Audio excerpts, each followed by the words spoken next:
Hey guys, how are we doing? It's Crypto Insight UK here, bringing you back another XRP Ripple video.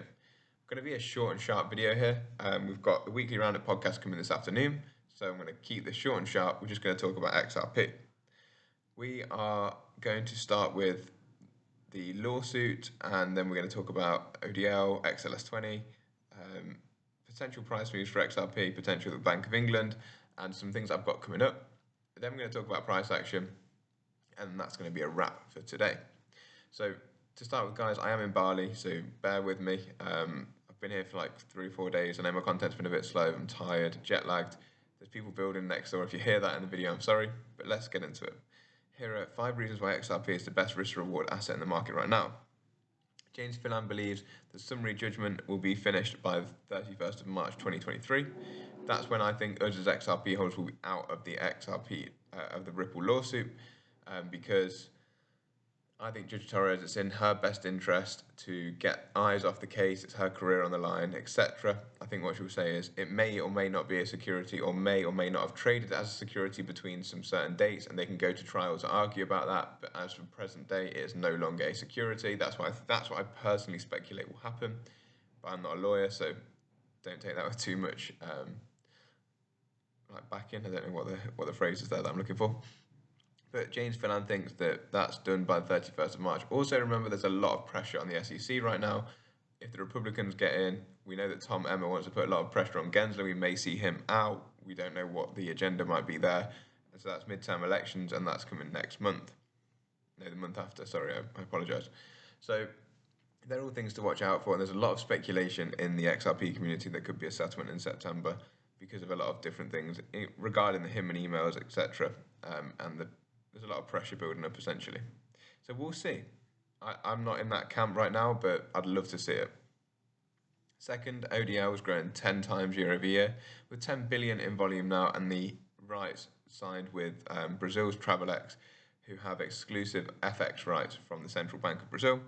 They do 740 billion a year in payments for cross-border, and that's Brazil in general, and Travelex and XRP aren't servicing all of that to start with, obviously, but it's a great start for liquidity purposes.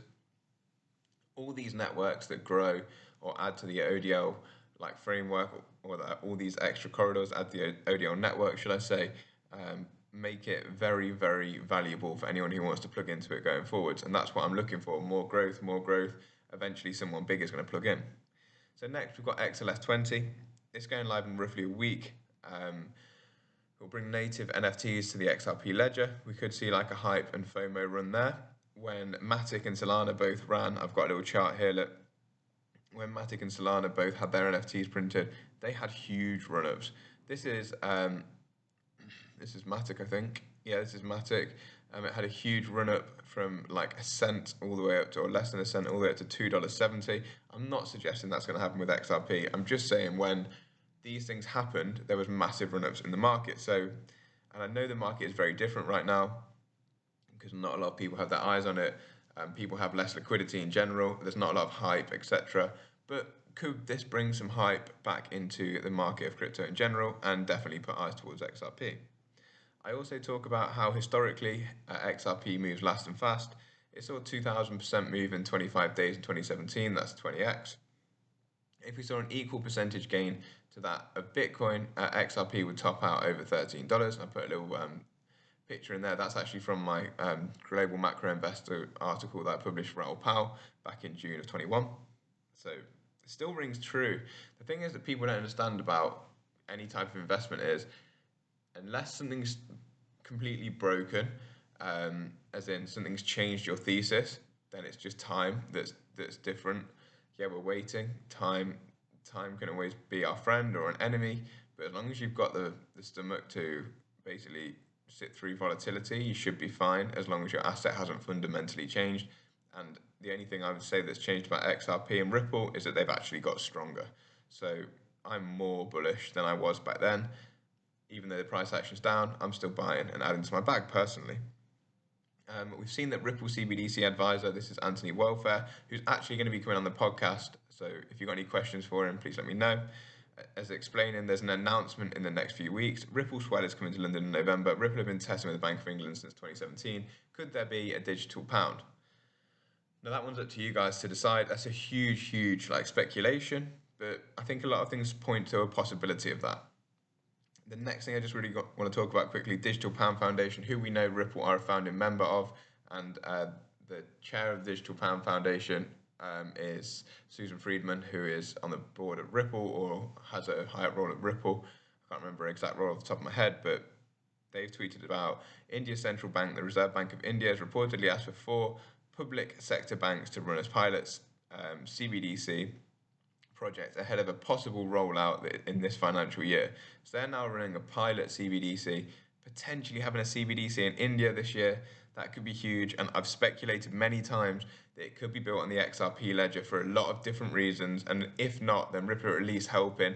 Go and check out my YouTube video where I deep dive into India and why I think there are connections there between Ripple and XRP. A lot of things from the Nagultram from Bhutan, all these sorts of things, that new jobs opening in India specifically to do with CBDCs. So next, and nearly finally, we've got the XRP price. XRP has taken a bit of a run up in price, and we actually talked about this in our newsletter. We wrote this on the 1st of September. This was published on Sunday, so today is Thursday. We talked about actual price action of XRP right here. So if you want to pause this video and have a look, we basically think that it's going to run up to 42 to 44 cent. We would have had a stop loss, and I do have a 15x trade actually on this because I got in nicely in here, boom, at 31 cent and ran it up so far to 34. I think we had 2,000 XRP on that trade, and it's made me 2,000 and something already, so that's pretty cool.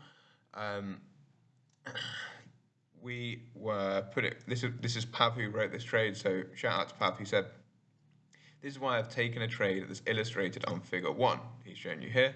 He said, with a risk reward ratio of 4.66, it's a good trade in my book. I have a price target of 42 to 44 cent and a stop loss at 30 cent.